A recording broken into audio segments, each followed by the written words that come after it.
प्रिय दोस्तों, जीवन में जब हम बड़े बदलावों या किसी हानि का सामना करते हैं तो अक्सर हम अपनी दिशा खो देते हैं।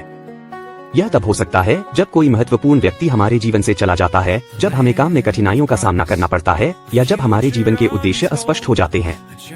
लेकिन ऐसे समय में भी हमेशा आशा की ओर ले जाने वाला एक रास्ता होता है। इस्राएली जब जंगल में भटक रहे थे तब उनके पास मूसा नामक एक महान नेता था। लेकिन एक दिन मूसा की मृत्यु हो गई। इस महान नेता की मृत्यु ने लोगों के बीच डर और भ्रम पैदा कर दिया और उन्होंने सोचा, अब हम क्या करें। तब परमेश्वर ने एक नए नेता यहोशू के माध्यम से इस्राएली लोगों को एक नई दिशा दिखाई। परमेश्वर ने कहा, उठो और यरदन नदी को पार करो। मैं वह भूमि तुम्हें दूंगा जिसे मैंने वादा किया था। जब हम जीवन में खोया हुआ महसूस करते हैं तो परमेश्वर हमें भी एक नई दिशा और नया दृष्टिकोण देते हैं। और यह दृष्टि केवल व्यक्तिगत सफलता या खुशी के बारे में नहीं है, बल्कि यह एक बड़े उद्देश्य से जुड़ी होती है। यह हो सकता है कि हम दुनिया पर सकारात्मक प्रभाव डालें या अपनी अनोखी शैली में दुनिया को बदलें।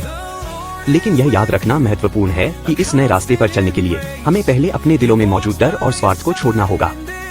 यदि हम अपनी योजनाओं और गणनाओं से बहुत अधिक चिपके रहते हैं तो हम कुछ बड़ा चूक सकते हैं। यह एक यात्रा की तरह है। दूर तक जाने के लिए हमें अनावश्यक बोझ को छोड़ना पड़ता है। निश्चित रूप से जब हम कुछ नया शुरू करते हैं तो हम हिचकिचा सकते हैं या आत्मविश्वास की कमी महसूस कर सकते हैं। लेकिन एक अच्छी खबर है, जब हम यीशु से मिलते हैं तो हम परमेश्वर की वह दृष्टि देखना शुरू करते हैं जो हमारे लिए तैयार की गई है। यीशु द्वारा दी गई दृष्टि हमेशा हमारे सोचने से अधिक बड़ी और अद्भुत होती है। यह दृष्टि हमें जीवन देती है और हमारे चारों ओर के लोगों को आशा की शक्ति प्रदान करती है। इसलिए आप अभी जहाँ भी हों, आप जो भी परिस्थितियों में हों, भले ही आपको लगे कि आपने अपना रास्ता खो दिया है, यीशु के पास आएं।